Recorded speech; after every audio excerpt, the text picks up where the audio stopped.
அடுத்த 2 நாட்களுக்கு தமிழகம் மற்றும் புதுவையில் மழை பெய்ய வாய்ப்பிருப்பதாக சென்னை வானிலை ஆய்வு மையம் தெரிவித்துள்ளது.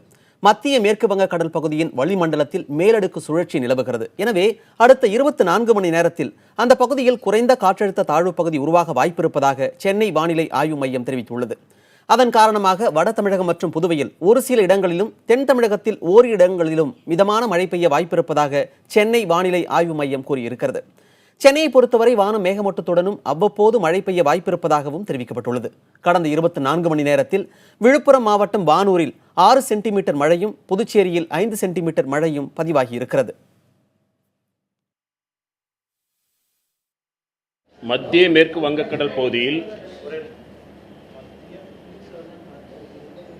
வளிமண்டலத்தில் மேலடுக்கு சுழற்சி நிலவுகிறது.